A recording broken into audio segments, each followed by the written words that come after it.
Parce que pour vous, c'est juste là, pour vous ici. Est-ce qu'on a obligé Charles Blé Goudé à présenter ses excuses au Premier ministre parce qu'il a demandé le désarmement? Est-ce qu'on est d'accord dessus? On est d'accord. Moi, c'est le fond. Je vous dis toujours ça. Débat tendu sur le plateau de Live TV, à la suite de la sortie explosive du président du COJEP Charles Blé Goudé. De vives réactions au sein de la gauche n'ont pas tardé à se faire entendre. C'est dans ce contexte que Annie Tchélé, actrice culturelle et accessoirement amie de l'ex-mandant de la Galaxie Patriotique, décide de voler au secours de Blé Goudé et d'apporter sa part de vérité face à l'opinion publique. Suivez. D'abord, je veux dire que moi, je suis ici, je ne suis pas membre du COJEP. Moi, je n'ai jamais milité dans un parti politique. Je ne suis pas porte-parole du COJEP. Je suis ici en tant que témoin, en tant que citoyenne, en tant que grande sœur de Charles Blé Goudé. Ça fait 23 ans que je le pratique, depuis 2002. Et j'ai vu l'homme, je connais l'homme. Donc c'est à ce titre-là que je suis ici. Et donc ce soir, je ne suis pas là pour faire des révélations. On ne va pas aller de révélation en révélation. Je pense que ce qui s'est passé est très grave. C'est vraiment grave. Qu'est-ce qui s'est passé? On va resituer les choses. Charles Blé Goudé a parlé. Il a dit 4 faits. Il a été précis. Il a dit des faits, des noms, des lieux. C'est cela. En un, il a dit qu'en 2009, on lui a demandé de présenter des excuses à l'ancien Premier ministre Soro Diop parce qu'il avait demandé que, conformément à tous les accords, eh bien, la rébellion désarme avant les élections. Ça, c'est un. Madame Nadiani Bamba n'a pas apprécié, l'a convoqué chez elle.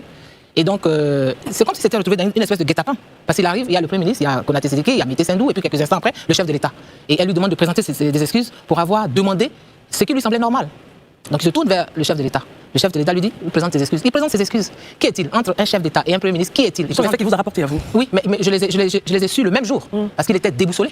Moi, j'ai vu un Charles Blé Goudé dépassé, déboussolé. Il ne comprenait pas.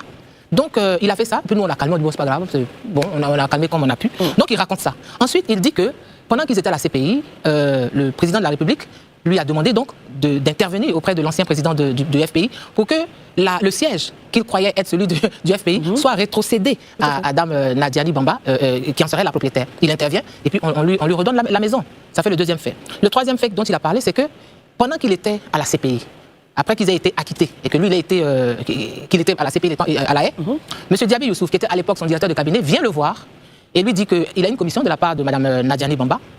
Il lui dit ceci: Mme Nadiani Bamba me fait dire que plus jamais tu ne verras le président Gbagbo. Si tu le vois, c'est à la télé, ou si tu l'entends, c'est à la radio. Ça, c'est un fait. C'est le troisième fait. Le quatrième fait, Diaby Youssouf lui fait l'autre commission. Elle me dit que tôt ou tard, elle aura ta peau.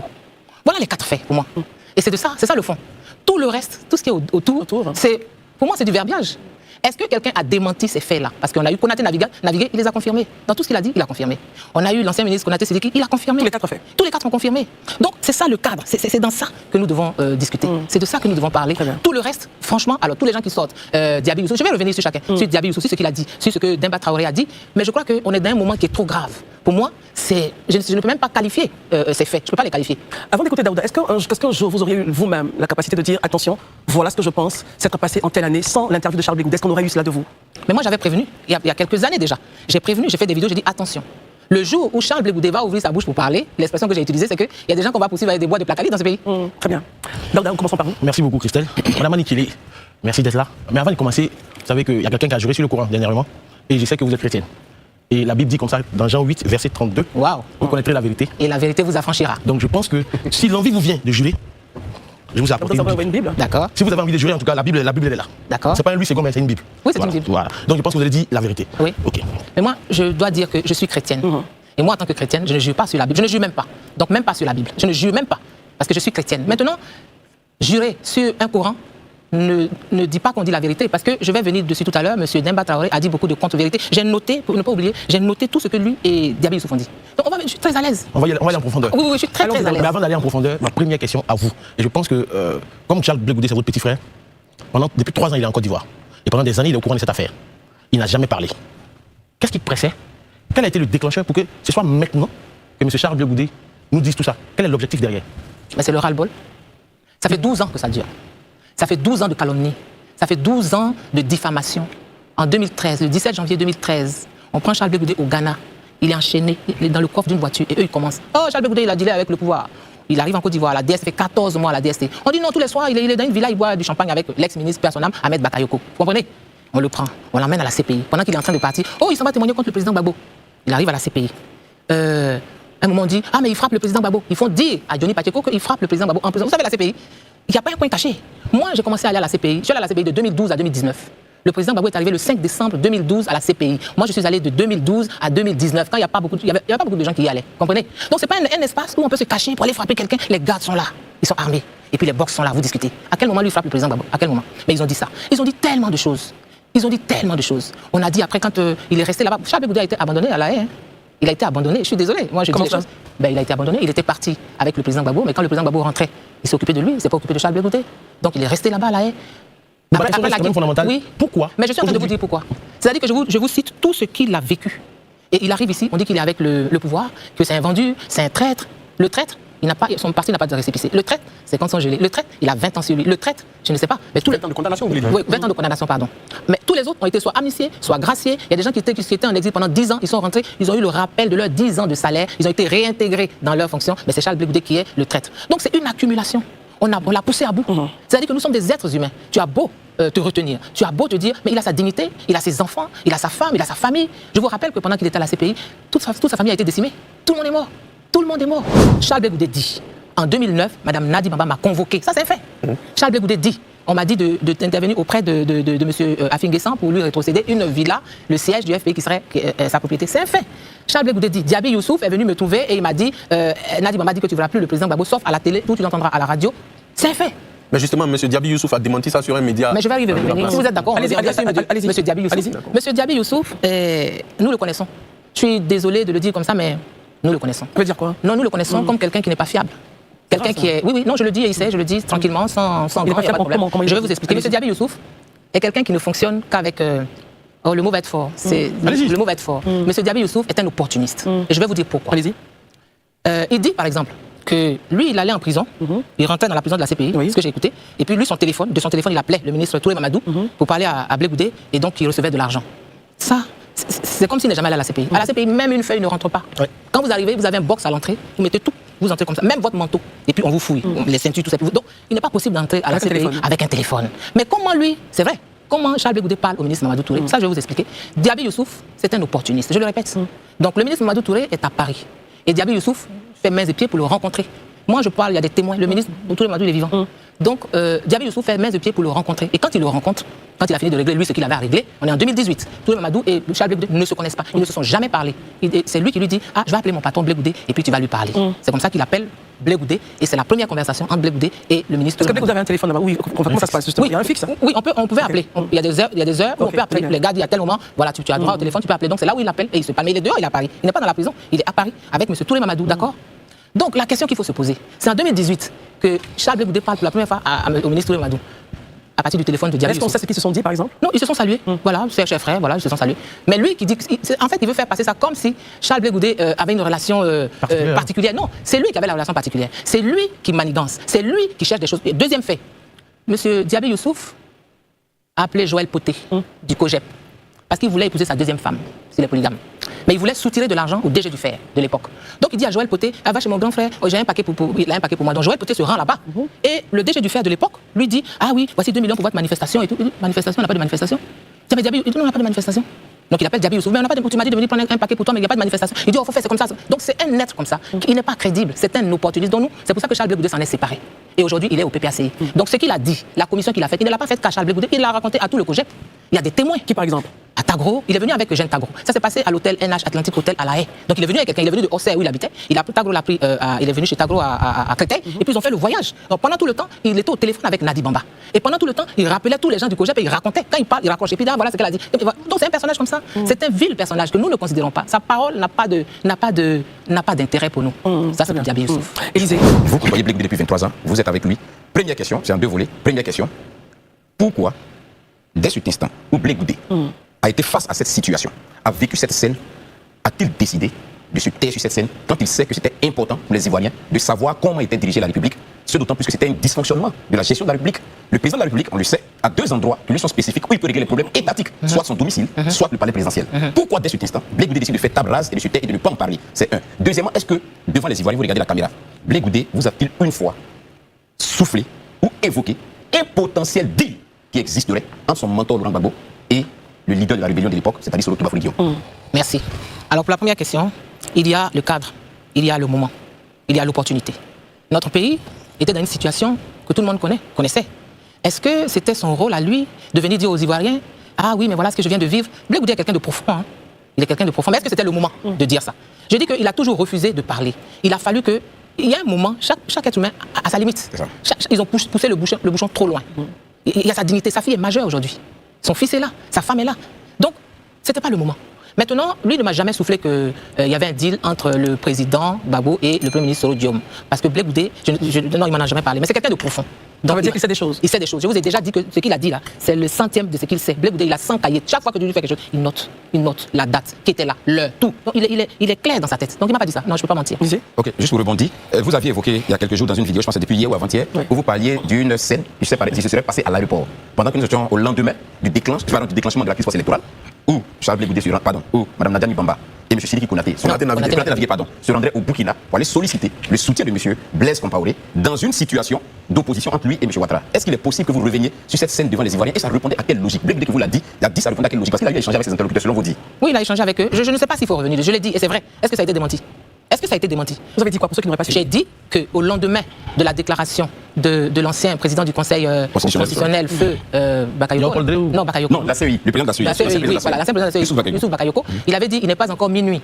D'accord? Il n'est pas encore minuit.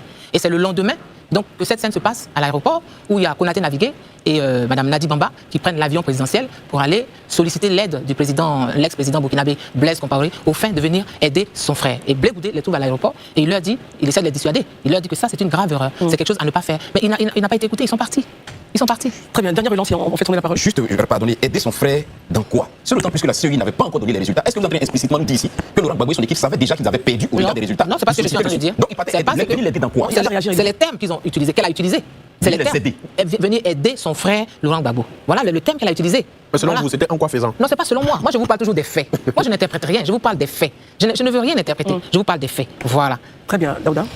Madame Tchilé, moi, je reviens sur la déclaration de M. Sidiki Konaté, qui était à cette rencontre. Dans son laïus qui est assez long, mais que j'ai pris le temps de lire, il explique que lors de l'accord politique de Ouagadougou, il y a une forme de gentleman agreement qui avait été signée entre tous les protagonistes de cet accord, à laquelle d'ailleurs Charles Blé Goudé avait pris parti avec Konaté Navigué et autres. C'est dans ce cadre-là que, puisqu'il ne devait pas s'attaquer les uns aux autres, c'est dans ce cadre-là qu'on a attiré son attention.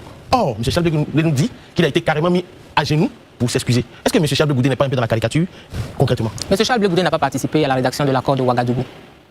Il n'y a pas participé. D'accord. Et quand vous dites qu'il n'a pas participé et que M. Konaté Navigué, qui lui d'ailleurs a participé à cette déclaration, il dit dans sa déclaration, dans la vidéo qu'il a faite, il a dit que lorsqu'il est venu, il était au courant, quand on a attiré son attention, il a dit que ses camarades de la galaxie patriotique et les autres camarades avec qui il était, lui mettaient la pression. C'est pour cette raison qu'il a attaqué le Premier ministre d'alors, M. Guillaume Soro. Est-ce que cela est vrai ou faux? Après, on est dans les interprétations toujours.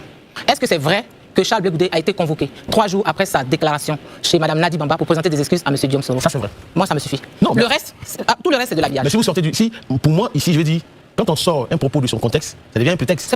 On ne le sort pas de son contexte. Parce que pour vous, c'est juste là. Pour vous, ici. Est-ce qu'on a obligé Charles Blé Goudé à présenter ses excuses au Premier ministre parce qu'il a demandé le désarmement? Est-ce qu'on est d'accord dessus? On est d'accord. Moi, c'est le fond. Je vous dis toujours ça. Je vous dis tout, c'est ça qui est important. La deuxième question, très rapidement. Vous allez m'excuser. Est-ce que concrètement, c'est pas le mot que je vais utiliser, je suis en train de réfléchir au mot qui va sortir. Allez-y. Est-ce que Mme Tchilé n'est pas un peu jalouse de Mme Nadi Bamba? Pourquoi? Parce que je me dis, dans beaucoup de vos vidéos, généralement, vous vous attaquez directement frontalement à elle. Moi, je ne m'attaque pas à Mme Nadi Bamba. Mais je peux vous dire pourquoi. Allez-y. Je peux vous dire pourquoi. Donc pourquoi est-ce que vous vous attaquez généralement à elle? Allez-y. Voilà, je vous dis pourquoi. C'est parce que Mme Nadi Bamba a engagé quelqu'un comme Arlette Zaké. Vous êtes au courant? Oui, pendant 3 ans. Pendant 3 ans, elle s'est attaquée à Simone et Yves Gbagbo, jusque dans ses parties intimes. Elle était envoyée, elle l'a dit après, elle a reconnu. Elle a dit après, j'étais envoyée par Nadi Bamba, elle était dans mon téléphone, elle, sa maman et tout ça. Elle a tout dévoilé. Des vidéos contre Simone Gbagbo. Moi, j'ai estimé que ce n'était pas correct. Elle n'a pas affaire à Simone Gbagbo. Ce n'était pas correct. C'est pour ça. Je ne l'ai pas attaquée, je rétablissais la vérité. Parce qu'il y avait des contre-vérités. Donc je venais rétablir la vérité. Dès lors qu'elle a cessé de faire insulter Simone Gbagbo, moi, parce que je ne la connais pas, Nadi Bamba. Je vous l'ai déjà dit ici. Je ne la connais pas. C'est possible, c'est dans l'entourage du président de Gbagbo. Non, je ne la connais pas. Non, je n'ai pas dit que c'est une nouvelle venue. Non, elle, je parle de mais moi, je ne la connaissais pas personnellement. Moi, je connais Simone Gbagbo. Okay. Voilà. Je connais Simone Gbagbo. C'est à elle que le président Gbagbo m'a confié. Donc c'est elle que je connais. C'est elle qui est mon témoin de mariage. C'est avec elle que je prie. J'ai une relation comme ça. Entre lui et sa femme, son ex-femme, c'était une relation de foi. C'est tout. Sinon, les affaires de l'État, moi, je ne suis pas concerné par les affaires de l'État. Très bien. Une dernière chose. Monsieur Demba, qui était sur, je pense que c'était sur le plateau de nos confrères hier, justement, il est revenu sur un fait qui a aiguisé ma curiosité, en fait. Il disait à un moment donné que lorsque M. Charles Blé Goudé était transféré à la haie, il a trouvé un Laurent Gbagbo triste. Pour vous qui étiez dans ce giron-là, comment est-ce que vous interprétez cette expression quand il dit que M. Laurent Gbagbo est triste? On dit ton fils vient en prison, pour faire la prison avec toi, mais le président est triste. Mais Comment est-ce qu'on explique cela? Mais j'ai noté tout ça, tout ce qu'il a dit. M. Demba Traoré, il a menti. Je le dis clairement, il a menti. Mais ça faisait partie du narratif qu'ils ont monté. À savoir que si Charles Blé Goudé va à la CPI, c'est pour témoigner contre le président Gbagbo. Mais à quel Mais moment? quand vous dites le on, c'est qui? Mais c'est tout le conglomérat dont Charles Blé Goudé a parlé. Ils sont nombreux. Hein. Vous savez qu'à la CPI, Charles Blé Goudé faisait donc par exemple à manger. Il venait, il mangeait eux tous. Et puis il se mettait dans un petit salon à côté. Pendant ce temps, il débarrassait, il lavait les assiettes. Mais pendant ce temps-là, ils étaient à côté en train de monter l'opération va déconstruire Charles Blé Goudé. Ça a été monté dans la CPI. Depuis la CPI. Depuis la CPI. Tout ça a été monté. Donc c'est pas vrai. À la CPI, Charles Blé Goudé a été, comment dire, il a été l'avocat du président Gbagbo. Quand il est arrivé, on a pris soin qu'il ne se voit pas. Pendant quelques jours, hein, pendant la première semaine, d'accord? Et la Cour est venue voir Charles Blé Goudé. Est venue voir Charles Blé Goudé, ok? L'objectif, c'était de lui faire dire que c'est le président Gbagbo qui l'a envoyé.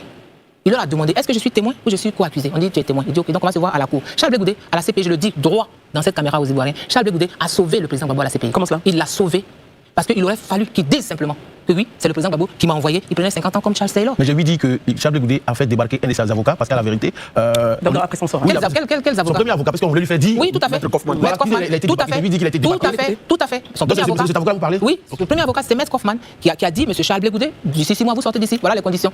Il l'a renvoyé et puis il a pris des avocats, des jeunes avocats ivoiriens, Maître Ndri, Zokou, Bougnon. Donc Charles Blé Goudé, je le répète, a sauvé le président Gbagbo à la CPI. Et ça, si les gens ne le reconnaissent pas, on a un sérieux problème. Marius? Anichile, dites-moi très concrètement, vous savez que nous tous, que plusieurs cadres depuis des années évoquent la place de Nadi Bamba dans la gestion du président Laurent Gbagbo. Aujourd'hui, que pensez-vous ou que savez-vous vous-même personnellement de l'influence de cette dame dans la sphère des décisions au niveau politique du président Laurent Gbagbo? Mais je On a pense reçu que- sur ce plateau le ministre Domelo, qui s'est plaint d'elle, plusieurs autres cadres et non des moindres, des militants. et non Il a des dit que le président Gbagbo était pris en otage, hein, était pris en sans otage. citer nommément. Il a cité Nadi Bamba dès lors qu'il a été rencontré au Laurent Gbagbo. Ah oui, lors de la rencontre. Donc, voilà. Et donc, que pensez-vous de l'influence de cette dame dans la sphère des décisions au niveau politique du président? Moi, je n'ai pas envie de parler de l'influence de Nadi Bamba. Parce que je n'avais pas affaire à Non, Nadi parce que je veux Bamba. faire la corrélation entre l'éloignement de Charles Blé Goudé et du président Gbagbo. Oui, mais l'éloignement, c'est elle qui l'a voulu. C'est clair, il l'a dit. Et c'est elle qui l'a vu. Guillaume Vergès a témoigné encore aujourd'hui même. C'est elle qui l'a voulu. Mais moi, je ne veux même pas. Avez-vous eu à l'époque ce son-là, cette information de la bouche de Charles Blé Goudé? Quelle Quand information? Diaby est allé lui raconter. Mais Diaby lui-même, il a raconté à tout le monde. Diaby, c'est pas quelqu'un qui se tait. Il a raconté à tout le monde. Donc, en tout cas, ce sont des mauvais témoins. Voilà, ils sont comme les témoins de Bensouda. Ils ont pas compris. Docteur Barry. Anichile, je ne pouvais pas vous avoir sur ce plateau, Madame Anichile, sans évoquer avec vous la question qui a fait couler beaucoup d'encre et de salive en Côte d'Ivoire relativement au courrier que, dit-on, Laurent Gbagbo a adressé à Finguessan, que Madame Charles Blé Goudé devrait pouvoir en faire la commission à Finguessan. Qu'en savez-vous, vous qui fréquentiez les deux personnalités au cœur de la prison de Scheveningen? Mais moi, j'en sais ce que vous en savez. C'est-à-dire que ce n'est pas le président Gbagbo qui a demandé à Solange Blé Goudé de faire une commission. C'est M. Demba Traoré qui est venu trouver Solange Blé Goudé sans en parler à son mari. Dans le dos. Parce que vous avez une femme, je vous ai dit la situation de Solange Blé Goudé. Et une femme qui élève ses enfants seule, qui est une femme au foyer. Depuis qu'elle ne travaille pas, elle a repris la plantation de son ex-beau-père et de son mari. Donc voici une femme qui vient voir son mari. Vous ne savez pas, tu ne te demandes pas dans quelles conditions elle vit. Tu ne sais pas comment ses enfants sont. Tu viens, tu dépasses le mari et tu vas la trouver, tiens, va faire une commission politique. Elle vient dire à son mari, il dit non, ma femme ne fera pas une commission politique, elle n'est pas du FPI, elle n'a rien à voir avec ça. Mais Demba Traoré, il n'a pas une épouse, il n'est pas marié. Il n'y a pas des gens dans le PPACI, ex-FPI, qui étaient mariés. Mais M. Afin-Guessan, le président Afin-Guessan, il faisait des demandes. Donc je pense qu'ils auraient pu discuter directement avec lui, sans passer par Solange Blé Goudé. Le courrier était-il réellement des mains du président Laurent Gbagbo? Non, le courrier était de M. Demba Traoré à Mme Solange Blé Goudé. Jamais le président Laurent Gbagbo n'avait rédigé un tel courrier. Est-ce que vous voulez- Non, il y avait un courrier, je ne sais pas qui l'a rédigé, mais qui a demandé à Mme Blé Goudé de faire le message. C'était Demba Traoré. Très bien.